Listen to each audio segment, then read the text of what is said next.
Hello friends, welcome to my channel. ఈరోజు నేను అందరిలాగే సకినాలు చేశానండి పండక్కి. కానీ నేను ఎప్పుడు ట్రై చేయలేదు.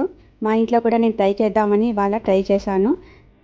ఈ సకినాలు ఇలా మనము వేసుకునేటప్పుడు సన్నగా రావాలంటే పిండిని 2 టైమ్స్ పట్టించుకోవాలి.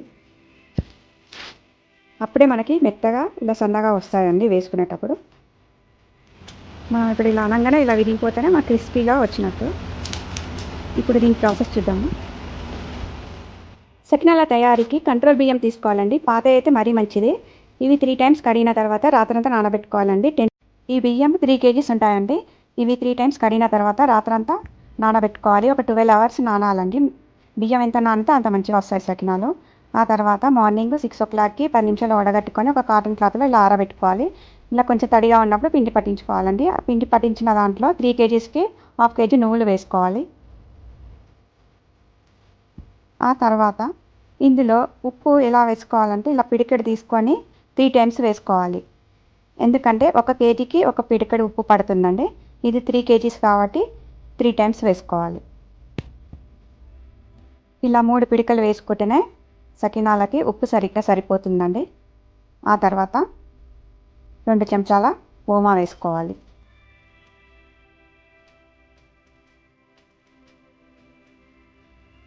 ఆ తర్వాత 2 చెంచాల జీలకర్ర వేసుకోవాలి. జీలకర్ర మీకు ఇష్టం ఉంటే వేసుకోండి, లేకుంటే స్కిప్ చేయండి. ఇప్పుడు ఈ పిండిని కిందికి పైకి నువ్వులు, జీలకర్ర, ఓమా అంతా కలిసిపోయేటట్టు కిందికి పైకి అనుకుంటా మొత్తంగా కలుపుకోవాలండి. ఈ పిండి మాత్రము మనము గిండి నుంచి తీసుకొచ్చిన తర్వాత మళ్ళీ క్లాతులనే వేసుకొని కలుపుకోవాలండి. ఇవన్నీ వేసుకొని కొంచెం ఏమైనా తడిగా ఉన్నా కూడా డ్రై అయిపోతుంది. ఆ తర్వాత బేసన్లోకి వేసుకొని వాటర్ వేసుకొని బాగా కలుపుకోవాలండి. పిండి మెత్తగా కలుపుకుంటేనే సకినాలు మనకి పోసేటప్పుడు సన్నగా వస్తాయి. ఇప్పుడు ఈ పిండి రెడీ అయిపోయింది కదా.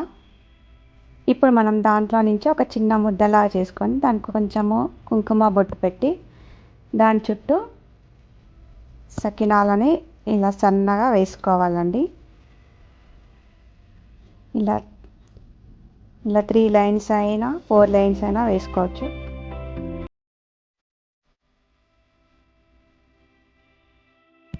ఇలా అన్ని సకినాలని ఈ కాటన్ క్లాత్ మీద ఇలా అన్నీ వేసుకున్న తర్వాత ఒక 1 hour ఆరనివ్వాలండి. మొత్తం ఆరిన తర్వాతనే మనం ఒక ప్లేట్కి ఆయిల్ రాసుకొని దాని మీద ఒక స్పూన్ తోటి ఇలా ఒక్కొక్కటిగా మెల్లిగా ప్లేట్లోకి వేసుకోవాలి. ఈలోపు మనము స్టవ్ ఆన్ చేసుకొని కడాయి పెట్టుకొని అందులో నూనె వేసుకొని వేడి చేసుకోవాలి.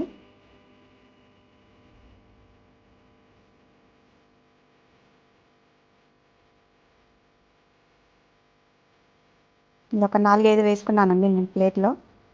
ఇప్పుడు ఆయిల్ వేడెక్కిందండి. ఇప్పుడు సకినాలను మెల్లగా ఇలా వేసుకోవాలి.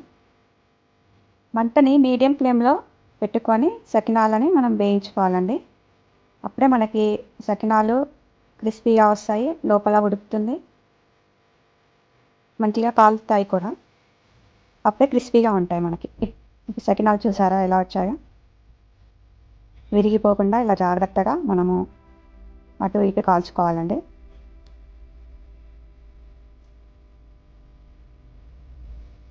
అన్ని సకినాలని ఇలాగే వేయించుకోవాలండి. ఒక్కొక్కటిగా కొన్ని కొన్ని వేసుకుంటూ మీడియం ఫ్లేమ్లో పెట్టుకొని వేయించుకోవాలి. ఇది తెలంగాణలో స్పెషల్ పిండి వంటకం అండి. ప్రతి సంక్రాంతికి చేసుకుంటారు అందరూ. చూసారా ఈ సకినప్ప ఎంత మంచిగా కాలిందో? ఇలా అనగానే ఇలా విరిగిపోతుందండి. అప్పుడే మనకు క్రిస్పీగా వచ్చినట్టండి. అంతే అండి, సకినాలు చేసుకోవడం చాలా ఈజీ అండి. మీకు కనుక నా ఛానల్ నచ్చినట్లయితే please subscribe, like and share చేయండి.